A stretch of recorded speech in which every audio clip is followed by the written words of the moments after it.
बिस्मिल्लाहिर्रहमानिर्रहीम।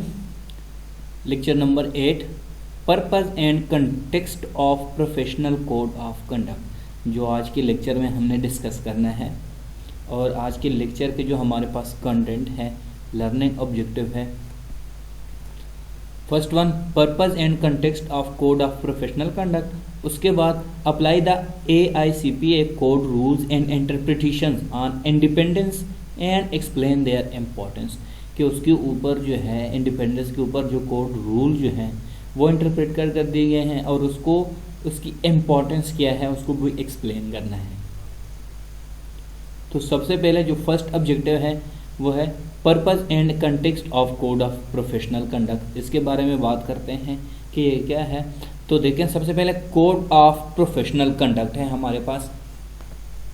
Members of the AICPA agrees to follow the code of professional conduct। लेकिन वो कौन कौन से हैं कोड ऑफ प्रोफेशनल कंडक्ट, जो कि हमारे नेक्स्ट स्लाइड में हम 1 बाय 1 देखेंगे, ठीक है। लेकिन कोड में क्या होता है, हम कोड से हमारा मतलब ये है, the code consist of principle and rules. Code से मतलब है कि जिसमें प्रिंसिपल एंड रूल्स हैं, जिसको प्रोफेशनल्स ने उस रूल्स को और उस प्रिंसिपल को देख के ही उसके अंडर ही काम करना होता है, ठीक है। तो वो होते हैं उसके लिए code in the addition to interpretations. और उसके बाद वो क्या करते हैं, उसको इंटरप्रेट करते हैं जो रूल्स और प्रिंसिपल है उसके अंडर काम करने के बाद। Only members in public practice can audit financial statement which is addressed in part 1। अब पार्ट 1 को हम देखते हैं कि कौन कौन से पब्लिक प्रैक्टिस हैं, ठीक है। तो देखें, सबसे पहले कोड ऑफ प्रोफेशनल कंडक्ट जो है ऑर्गेनाइजेशन ऑफ AICPA, उसके सेक्शन को कौन से हैं, प्रीवियस पार्ट 1, पार्ट 2 और पार्ट 3, और उसकी एप्लीकेबिलिटी क्या है और प्राइमरी कंटेंट्स कौन कौन से हैं। देखें, प्रीवियस में देखें ऑल मेंबर जो है प्रिंसिपल ऑफ प्रोफेशनल कंडक्ट। अब पार्ट 1 की अगर हम बात करें, पार्ट 1 में देखें मेंबर्स इन पब्लिक प्रैक्टिस, तो उसके लिए क्या है, कंसेप्चुअल फ्रेमवर्क है अलग से, एंड रूल्स एंड इंटरप्रिटेशन है। इसी तरह पार्ट 2 जो है मेंबर्स इन बिजनेस, पहले पब्लिक प्रैक्टिस की बात, फिर बिजनेस की बात, फिर उसके बाद अदर मेंबर। तो इनको जो है हमने 1 बाय 1 डिस्कस भी आगे करना है। तो अब हमारे पास है कोड ऑफ प्रोफेशनल कंडक्ट, ठीक है, कि हमारे पास प्रिंसिपल ऑफ प्रोफेशनल कंडक्ट कौन से होते हैं। जब प्रिंसिपल हमारे पास यहाँ पे 6 प्रिंसिपल डिस्कस कर दिए हैं, ठीक है, उसको हम आगे उसकी डिस्क्रिप्शन देखते हैं। फर्स्ट प्रिंसिपल है हमारे पास रिस्पॉन्सिबिलिटी, ठीक है। अब रिस्पॉन्सिबिलिटी है प्रोफेशनल की रिस्पॉन्सिबिलिटी क्या होनी चाहिए कि उनको जो भी काम दिया जाता है, ठीक है, उसको प्रोफेशनल और मोरल जजमेंट को सामने रखे उस एक्टिविटी को वो परफॉर्म करे और कंप्लीट करे, और उसमें कोई बायसनेस ना हो, और अपने रिस्पॉन्सिबिलिटी को अपना ही इंटरेस्ट समझ के और अपने जो एफिशिएंटली उसको कंप्लीट कर सके। सेकेंड वन है द पब्लिक इंटरेस्ट। पब्लिक का इंटरेस्ट क्या होता है, किसी भी कंपनी के फाइनेंशियल स्टेटमेंट में वो क्यों इंटरेस्ट लेते हैं, इसके बारे में हम डिस्कस भी कर चुके हैं, ठीक है। Member should accept the obligations to act in a way that will serve the public interest, honour the public and demonstrate a commitment to professional. जो थर्ड वन है इंटीग्रिटी, जिसको हमने लास्ट लेक्चर में भी डिस्कस किया है, ठीक है। इंटीग्रिटी क्या है कि to maintain the broad public confidence, member should perform all professional responsibility with the highest sense of integrity, कि उसको जो भी काम कर दिया जाए, जो भी रिस्पॉन्सिबिलिटी दीजिए, ठीक है, उसको वो परफॉर्म करें और अच्छी तरह से परफॉर्म करें। Objectivity and independence, a member should maintains objectivity and be free of conflict of interest, ठीक है, कि वो उसकी जो भी ऑब्जेक्टिव है वो फ्री ऑफ कन्फ्लिक्ट हो, ठीक है, कन्फ्लिक्ट ऑफ इंटरेस्ट हो।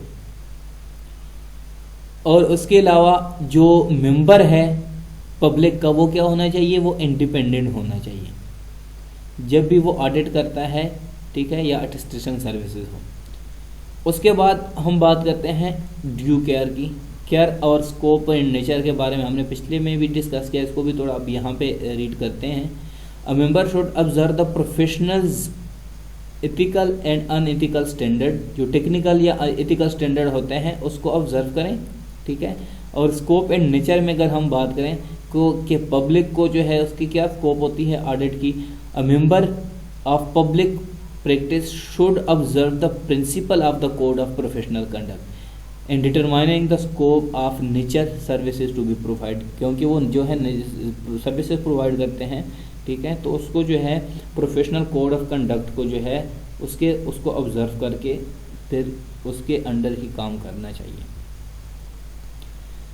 अब देखें, अगर हम बात करें conceptual framework for rules of conduct, तो कौन से हैं? The code offer the following for members to elevate threats to compliance with the code. अब आगे नेक्स्ट में हमने थ्रेट्स की भी बात करनी है कि कौन कौन से थ्रेट्स होते हैं। सबसे पहले आइडेंटिफाई थ्रेट्स, जो थ्रेट्स होते हैं उस पर्टिकुलर कंपनी के या कोड ऑफ प्रोफेशनल में। सबसे पहले threats fall into 7 broad categories, they are detail, मतलब जो थ्रेट है उसके 7 कैटेगरी बनाई है, ठीक है, जिसको हम टेबल नेक्स्ट मतलब स्लाइड में हम इसको डिस्कस करेंगे। Evaluate the significance of the threat, कि उसकी सिग्निफिकेंस क्या है उस थ्रेट के बारे में।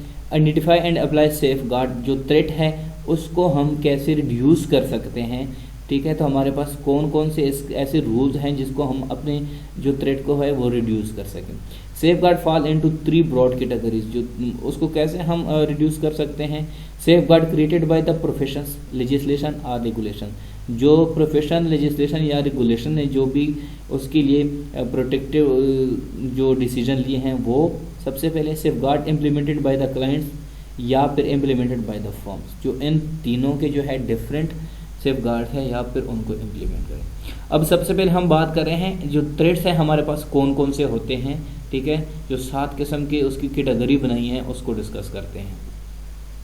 सबसे पहले देखें, थ्रेट है एडवर्स इंटरेस्ट, इसकी डेफिनेशन क्या है, एग्जाम्पल क्या है। The threat that a member will not act with objectively because the member's interests are opposed to the client's interest। सबसे पहले एडवर्स इंटरेस्ट ये है कि जो ऑडिटर होता है उसका इंटरेस्ट और क्लाइंट का इंटरेस्ट, इन दोनों में क्या हो, तजाद हो, कंट्रडिक्शन हो, ठीक है, तो हम इसको कहते हैं कि ये एडवर्स इंटरेस्ट है। इसकी एग्जांपल क्या है, in office director of significant share holder participant in registration against the firm, मतलब जो ऑफिस है, ठीक है, डायरेक्टर है और शेयर होल्डर है। डायरेक्टर का जो है उसका जो इंटरेस्ट है और शेयर होल्डर का इंटरेस्ट है, दोनों का इंटरेस्ट आपस में क्या है, सेम नहीं है, अपोजिट है, तो इसको हम कहते हैं एडवर्स इंटरेस्ट। सेकेंड वन है एडवोकेसी, इसका मतलब है the threat that a member will promote a client's interest or opposition to the post that the objectivity or independence is compromised. तो इसकी एग्जांपल क्या है, member endorse a client services or products। तो इसका मतलब है एडवोकेसी तब है कि जब किसी मेंबर का वो अपने मेंबर जो है वो अपने क्लाइंट्स को प्रमोट करता है और उसके इंटरेस्ट को प्रमोट करता है, बल्कि उसकी जो ऑब्जेक्टिव है या इंडिपेंडेंस है उसमें ये चीज़ नहीं है उसको ऐसी कोई पोजीशन दे सके, ठीक है, तो ये भी एक थ्रेट है उस professional code of professional conduct में। थर्ड वन है फेमिलियरिटी, जैसे आपको पता है कि जो ऑडिटर होता है वो फेमिलर होता है या किसी भी उस कंपनी के डायरेक्टर या मैनेजमेंट के साथ अगर उसकी कोई ताल्लुकात वगैरह हैं, ठीक है, तो फिर उन दोनों की वजह से भी उस कंपनी के क्या हो जाता है, वो उसके थ्रेट्स का हो सकते हैं। मैनेजमेंट पार्टिसिपेंट, अगर ऑडिटर जो है वो उनका फेमिलर हो सबसे पहले और उसके बाद जो मैनेजमेंट है अगर वो ऑडिटर के डिसीजन में क्या करे, पार्टिसिपेट करे, तो फिर क्या होगा, ये भी उस कंपनी के लिए एक थ्रेट है क्योंकि उससे फिर ट्रू एंड फेयर व्यू नहीं मिलेगा। सेल्फ इंटरेस्ट, अगर जो इंडिपेंडेंट है वो सेल्फ इंटरेस्ट ले रहा है, ठीक है, उसकी ऑडिट में, मतलब अगर वो सेल्फ इंटरेस्ट लेगा तो उसमें उसके डिसीजन में कोई बायसनेस होगा, तो उसकी वजह से क्या हो सकता है, उसकी जो डिसीजन है और उस क्लाइंट पे उसका जो है बैड इम्पैक्ट पड़ सकता है, ठीक है। इसी तरह ये दो हैं जो जिसको हम डिस्कस कर चुके हैं। अब इसके बाद आगे हम बात करते हैं डिटेल से। नेक्स्ट वन है code of professional conduct. Interpretation of rules of conduct. अब interpretation of rule of conduct की बात करते हैं। Interpretation arise when there are frequent question from practitioners concerning a specific rule. एक स्पेसिफिक रूल के जो है कहते हैं फ्रीक्वेंट उसके बारे में वो क्वेश्चन पूछते हैं, ठीक है। तो फिर ये क्या है, कोड ऑफ प्रोफेशनल कंडक्ट में आ जाते हैं, ठीक है, जो कि एक थ्रेड्स हम इसको कह सकते हैं। Applicability of the rules of conduct. Most rules apply to all member, however the independence rule only applies to attestation services. जितने भी रूल्स होते हैं वो जितने भी मेंबर्स होते हैं उस AICPA के, तो उस सब पे जो है वो अप्लाई हो सकते हैं। उसके बाद जो हम अगर बात करें, जितने भी प्रिंसिपल होते हैं, रूल्स एंड रेगुलेशन होते हैं, वो शेयर होल्डर्स, ठीक है, या उससे के अंदर जितने भी मेंबर्स होते हैं सब पे ही वो अप्लाई होते हैं, ठीक है। नेक्स्ट स्लाइड में जो नेक्स्ट हमारा ऑब्जेक्टिव है वो है apply the AICPA code rules and interpretation on independence and explain there importance. उसकी इम्पोर्टेंस को हम कैसे एक्सप्लेन करते हैं। सबसे पहले देखें, the value of auditing is dependent on the publics perception of the independence of auditor. जो वैल्यू होती है ऑडिट की, ठीक है, वो पब्लिक परसेप्शन पे डिपेंड करती है जो कि इंडिपेंडेंट ऑडिटर करता है। अब इंडिपेंडेंस रूल क्या है हमारे पास, a member in public practice shall be independent in the performance of professional service is required by standard promulgated by bodies designated. मतलब जिसका हमने पहले लेक्चर में ही डिस्कस किया था, ठीक है, कि जो भी वो इंडिपेंडेंस ऑडिटर होता है, ठीक है, वो ही ऑडिट कर सकता है। Independent consist of two component, independence of mind सबसे पहले, एंड इंडिपेंडेंस इन अपीयरेंस। दोनों जो है उसमें वो क्या होना चाहिए, इंडिपेंडेंस होना चाहिए। Also refer to as independent in fact, ठीक है, कि वो माइंड में भी वो इसका ऐसे ही माइंड बना के आया हो कि वो जो भी डिसीजन लेगा या जो भी ऑडिट करेगा वो ट्रू एंड फेयर करेगा, ठीक है। उसके वो जो है फेमिलियरिटी के बेस पे या किसी और बेस पे वो उसके माइंड में ऐसी कोई बात ना हो। जो नेक्स्ट वन है इंडिपेंडेंस रूल है हमारे पास, the most significant interpretations involving independent include, कौन कौन से हैं। सबसे पहले फाइनेंशियल इंटरेस्ट है, ठीक है। सेकेंड वन है रिलेटेड फाइनेंशियल इंटरेस्ट इशू, और इसके फाइनेंशियल इंटरेस्ट इशू से जो रिलेटेड जितनी भी इशूज़ हैं वो हैं। थर्ड वन है consulting, bookkeeping and other non attested services जो है। उसके बाद litigation between CPA firms and clients, unpaid fees, network of firm, ठीक है।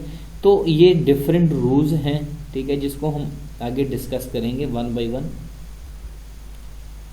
सबसे पहले हम बात करते हैं इंडिपेंडेंस रूल में फाइनेंशियल इंटरेस्ट की। The code prohibits code members from owning any stock और other direct investment in audit clients. अब कोवर्ड मेंबर कौन से हैं, सबसे पहले उसकी बात करते हैं। जो हमने any person who is in position in to influence in attest engagement, मतलब कोई भी जो कि अटेस्टेशन के एंगेजमेंट में इन्वॉल्व होता है वो कोवर्ड मेंबर होता है उसका। The prohibition of direct ownership also applies to the covered members immediate family which includes spouse equivalent and dependents. उसके अलावा जो उसकी ऑनरशिप होती है, ठीक है, वो किस किस के पे बेस करती है, उसकी फैमिली मेंबर पे। उसमें कौन हो गई, स्पाउस हो गए, और उसकी इक्विवेलेंट या डिपेंडेंट, उस पर जो डिपेंडेंट होते हैं वो उसके बाद आ जाते हैं। A direct versus indirect financial interest, एक डायरेक्ट इंटरेस्ट होता है और एक indirect financial interest. Ownership of stock by a covered member और immediate family is direct financial interest, मतलब जो भी उस फैमिली का होगा, ठीक है, उसका डायरेक्ट फाइनेंशियल इंटरेस्ट होता है। A close but no direct ownership interest in indirect financial interest, लेकिन उसका जो है डायरेक्टली उसके साथ क्या कर सकते हैं, ऑनरशिप में वो इंटरेस्ट तो ले सकते हैं, लेकिन उसमें कोई वो जो है चेंजिंग नहीं कर सकते, तो उस वजह से इसको इनडायरेक्ट भी कह सकते हैं।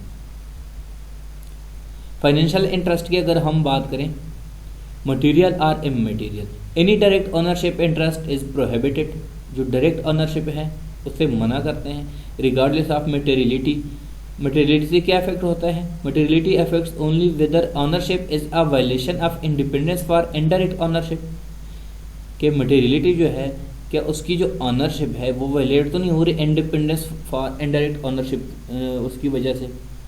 सेकंड है financial interest of close relative, और उसके जो है क्लोज रिलेटिव हुए हैं, ठीक है, उसके इंटरेस्ट की वजह से क्या होता है। Close relative are defined as parent, sibling और नॉन डिपेंडेंट चाइल्ड, ठीक है, उनमें कौन कौन से पेरेंट्स भी आ जाते हैं, उसके भाई और उसके बाद नॉन डिपेंडेंट वगैरह उसके जो है जो उस पर डिपेंडेंट नहीं होते।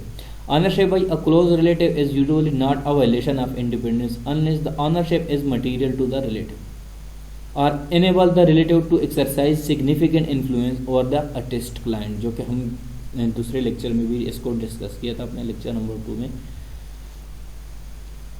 अब है रिलेटेड फाइनेंशियल इंटरेस्ट इश्यूज, कौन कौन से जो है इससे रिलेटेड फाइनेंशियल इंटरेस्ट इश्यूज हैं।